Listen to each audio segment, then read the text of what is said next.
जय श्री कृष्णा दोस्तों, आप सभी का मेरे चैनल में बहुत बहुत स्वागत है। आज की वीडियो में हम लोग बात करने वाले हैं माघ मास की अमावस्या तिथि के बारे में।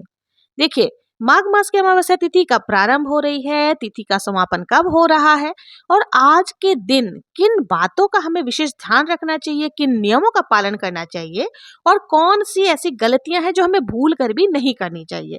ये तमाम बातें हम लोग आज की वीडियो में करने वाले हैं। क्योंकि देखिए, अमावस्या तिथि पितरों को समर्पित होती है और इसलिए हम अमावस्या के दिन पितरों के निमित्त कई सारे दान पुण्य आदि करते हैं।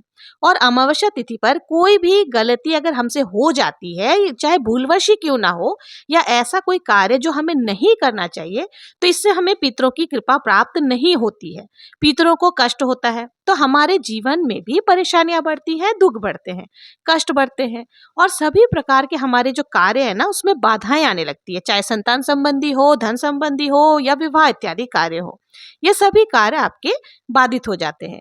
अगर पितृदोष लग जाता है तो पितरों की कृपा आपको प्राप्त नहीं होती। इसलिए बहुत आवश्यक होता है कि अमावस्या तिथि पर कुछ विशेष बातों का ध्यान रखा जाए। वैसे तो प्रत्येक मास में ही अमावस्या बहुत ही महत्वपूर्ण होती है, लेकिन माघ मास की अमावस्या को विशेष रूप से महत्वपूर्ण माना गया है। इस अमावस्या को मौनी अमावस्या कहा गया है। तो जैसे कि हर अमावस्या पर हम स्नान करते हैं, दान करते हैं, पवित्र नदियों में जाकर के स्नान आदि करते हैं, लेकिन माघ मास की जो अमावस्या होती है उसमें एक नियम और जुड़ जाता है। वो नियम होता है मौन रहने का। आज के दिन अगर मौन रहा जाता है या मौन रहकर दान पुण्य आदि किए जाते हैं तो इसका फल आपको कई जन्मों तक प्राप्त होता है और आपके पितृ दोषों से आपको मुक्ति मिलती है। सभी प्रकार के कार्य आपके सफल होते हैं, समस्त प्रकार के पापों से आपको मुक्ति मिल जाती है और अनंत गुना पुण्य फलों की प्राप्ति आपको होती है। तो आज के दिन मौन रहने का विधान हमारे शास्त्रों में बताया गया है, तो इसलिए इस दिन को मौनी अमावस्या का नाम दिया गया है। मौनी अमावस्या के दिन कितने समय तक, यानी कि कितनी देर तक हमें मौन रहना चाहिए, कौन से नियमों का पालन करना चाहिए और कौन से ऐसे कार्य हैं जो हमें जरूर से करने चाहिए और कौन से ऐसे कार्य हैं जिसे हमें भूल कर भी नहीं करनी चाहिए, आइए जानते हैं। सुहागिन महिलाओं को भी अमावस्या की तिथि पर कुछ बातों का विशेष ध्यान जरूर से रखना चाहिए। चलिए सबसे पहले ये जान लेते हैं कि 2025 में मौनी अमावस्या का कब मनाई जाएगी। तो देखिए, मौनी अमावस्या की तिथि प्रारंभ हो रही है 28 जनवरी को शाम को 7:36 पर और अमावस्या तिथि की समापन होगी 29 जनवरी को शाम को 6:05 पर। तो सूर्योदय कालीन तिथि के अनुसार 29 जनवरी को हमें अमावस्या तिथि प्राप्त हो रही है। इसलिए मौनी अमावस्या 2025 में 29 जनवरी को मनाई जाएगी और दिन होगा बुधवार। तो पितरों के निमित्त जो भी स्नान आदि करना चाहते हैं, दान देना चाहते हैं, तर्पण आदि करना चाहते हैं, सभी कार्य मौनी अमावस्या पर यानी कि 29 जनवरी को ही किए जाएंगे। तो भक्त अमावस्या तिथि का व्रत धारण कर सकते हैं। 29 जनवरी को बुधवार के दिन अमावस्या तिथि का व्रत धारण करेंगे और 29 जनवरी को सूर्योदय काल का समय होगा 7:11 से और सूर्यास्त का समय होगा 6:08 तक। और इस दिन ब्रह्म मुहूर्त में स्नान किया जाता है। तो ब्रह्म मुहूर्त का समय रहने वाला है 5:35 से 6:23 तक। अमृत काल का समय नोट कर लीजिएगा। अमृत काल का समय रहने वाला है 9:18 से 10:50 तक। अमृत काल वो समय होता है जिस समय में आप अगर कोई भी कार्य करते हैं, शुभ कार्य करते हैं, तो उसका फल आपको जन्म जन्मांतर तक प्राप्त होता है। तो शाम के समय अमृत काल में हमें यही समय प्राप्त हो रहा है, मतलब रात्रि में ही आप ये सब पूजा पाठ आदि कर सकते हैं, मंत्र जप जो भी करना चाहते हैं वो कर सकते हैं, मंत्र को सिद्ध भी कर सकते हैं। तो आप ये समय पे जरूर से कर सकते हैं। अब बात कर लेते हैं ऐसे समय के बारे में जिस समय कोई भी शुभ कार्य नहीं किए जाते हैं, यानी कि राहु काल का समय। तो राहु काल का समय हमें प्राप्त हो रहा है 29 जनवरी दोपहर में 12:40 से दोपहर में 2:02 तक रहने वाली है। इस समय आपको कोई भी शुभ कार्य प्रारंभ नहीं करना चाहिए। यदि आपने पहले से ही कर लिया है तो बिल्कुल कर सकते हैं, कोई समस्या नहीं है। अब बात कर लेते हैं हमें आज के दिन क्या करना चाहिए और क्या नहीं करना चाहिए। तो देखिए, अमावस्या तिथि में शास्त्रों के अनुसार बताया गया है कि आज के दिन प्रातःकाल स्नान आदि करके पवित्र नदियों में अगर आप स्नान कर सकते हैं तो बहुत ही अच्छा है। यदि आपके आसपास कोई पवित्र नदी नहीं है तो आप घर पर भी गंगा जल मिश्रित करके स्नान कर सकते हैं। और अपने घर में भी गंगा जल से ही स्नान कर सकते हैं, लेकिन स्नान करने से पहले घर की थोड़ी सी साफ सफाई आपको जरूर से कर लेनी चाहिए। अमावस्या तिथि पर घर की साफ सफाई करने से ऐसा मान्यता है कि घर की जो दरिद्रता होती है वो दूर होती है और नकारात्मक ऊर्जा जो होती है वो भी समाप्त होती है और सकारात्मक ऊर्जा का वास होता है। घर में किसी भी प्रकार का ग्रह दोष हो, वास्तु दोष हो या फिर किसी भी बुरी नजर लगी हो या कोई श्राप आदि कुछ भी हो, इस तरह की नेगेटिव चीजें, तो वो समस्त प्रकार की जो नकारात्मक ऊर्जा है वो चली जाती है। यानी कि आप अपने घर की जो दहलीज होती है वहां पर थोड़ा सा पानी डालकर अच्छे से साफ सफाई करके कोई रंगोली आदि अगर बना सकते हैं तो वो बना सकते हैं। और देखिए, शास्त्रों के अनुसार चौखट पर पितरों का वास माना गया है, इसलिए चौखट धोकर हमें साफ कर लेना चाहिए। वहां पर स्नान करने के बाद एक दीपक जरूर से प्रज्वलित कर लेना चाहिए। आज के दिन मुख्य द्वार पर दीपक प्रज्वलित करने से सभी प्रकार के नकारात्मक ऊर्जा दूर होती है। तो आप दहलीज पूजन जिसे कहते हैं उस तरह से भी पूजन कर सकते हैं और इससे आपके पितर भी बहुत प्रसन्न होते हैं और आपको आशीर्वाद देते हैं। आपके घर में जो भी रुके हुए कार्य होते हैं वो पूर्ण हो जाते हैं।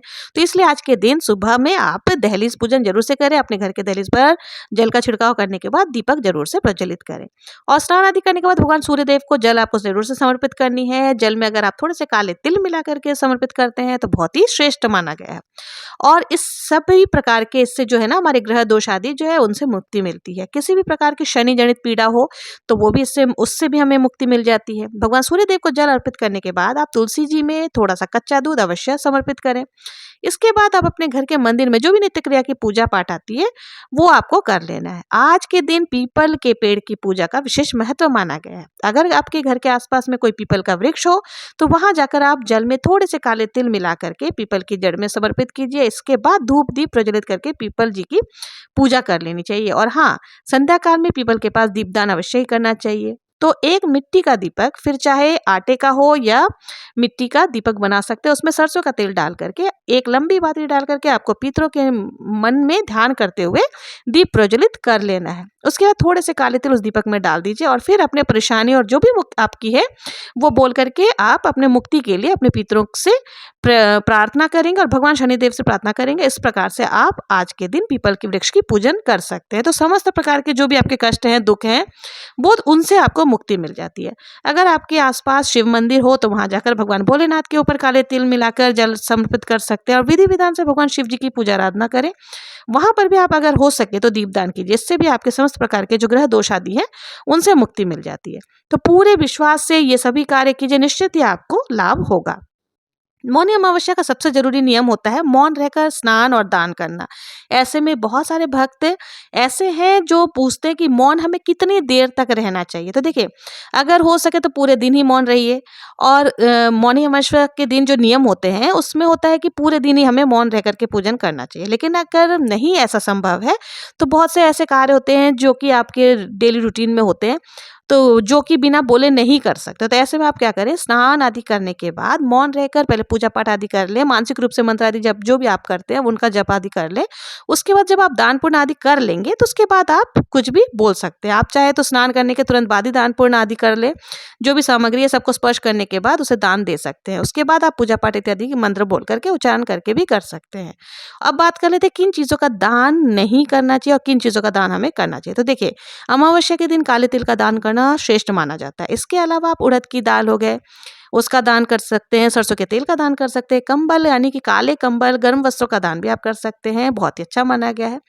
वस्त्रों का अलावा धन का दान जरूर, मतलब यानी कि जब भी आप कुछ भी दान स्वरूप देंगे ना तो उसके साथ दक्षिणा आपको जरूर से रखनी है। जैसे खाने की अगर सामग्री आपने निकाल कर किसी भी ब्राह्मण आदि को दे रहे हैं या जरूरतमंद को दे रहे हैं तो उस पर आप दक्षिणा यथासंभव जरूर से रखेंगे। और आप चाहें तो किसी ब्राह्मण को बुला करके घर पर भोजन भी करा सकते हैं। ये पूरी तरह से आपके ऊपर निर्भर करता है कि आप कौन सी चीज़ का दान करना चाहते हैं, कितनी संख्या में, कितनी मात्रा में दान करना चाहते हैं। सुहागिन महिलाओं को अमावस्या तिथि पर एक बहुत जरूरी नियम का पालन जरूर से करना चाहिए। कौन सा है वो नियम, आइए जानते हैं। अमावस्या तिथि या पूर्णिमा तिथि, ये दो तिथियां ऐसी हैं जिस दिन भूल कर भी सुहागिन महिलाओं को अपने बाल नहीं धोने चाहिए, क्योंकि धार्मिक मान्यताओं के अनुसार सुहागिन महिलाएं अगर अमावस्या तिथि पर बाल धोती हैं या पूर्णिमा तिथि पर बाल धोती हैं तो इससे पति कष्ट से घिरे रहते हैं। पति की उम्र भी घटती है और दुर्भाग्य का सामना आपको करना पड़ सकता है। तो भूल से भी अमावस्या तिथि के दिन बाल आपको नहीं धोना है, अपने केशों को धोकर के स्नान नहीं करना है। इस बात का विशेष ध्यान रखें। और मौनी अमावस्या के दिन जो है, आज के दिन तो आपको ध्यान रखना है कि आपके घर में किसी भी प्रकार की तामसिक चीज़ों का प्रयोग ना हो। जैसे अगर आप लहसुन, प्याज आदि का सेवन करते हैं, तो आपको अमावस्या तिथि के दिन भूल से भी नहीं करना है। किसी भी प्रकार से लड़ाई झगड़ा आदि वाद विवाद में भी ना पड़े तो बहुत ही अच्छा है। और शाम के समय आपके घर के मंदिर में शान कोण में शुद्ध घी का दीपक जरूर से प्रज्वलित होना चाहिए, क्योंकि अमावस्या तिथि माँ लक्ष्मी जी को अत्यंत प्रिय है। तो आज के दिन अगर आप माँ लक्ष्मी जी को प्रसन्न करना चाहते हैं, उनकी आराधना करते हैं, तो शुद्ध घी का दीपक जलाकर आपको माता लक्ष्मी जी की आराधना आदि करनी चाहिए। हमेशा इससे आपके घर में स्थिर लक्ष्मी का वास माना गया है। स्थिर लक्ष्मी का, गरुड़ वाहिनी लक्ष्मी का वास बना रहता है। मौनी अमावस्या पर इन सभी बातों का ध्यान आपको जरूर से रखना चाहिए। तो ये थी मौनी अमावस्या से संबंधित तमाम जानकारियां। आशा है आप लोगों को वीडियो पसंद आई होगी। अगर मेरा वीडियो पसंद आया हो तो कमेंट में जय श्री कृष्णा लिखना ना भूलें। और अभी तक अगर मेरे चैनल को सब्सक्राइब नहीं किया है तो सब्सक्राइब करें, लाइक करें और ज्यादा से ज्यादा शेयर करें। मिलते हैं नेक्स्ट वीडियो में किसी और पूजा विधि के साथ। तब तक के लिए जय श्री कृष्णा, जय श्री हरि विष्णु।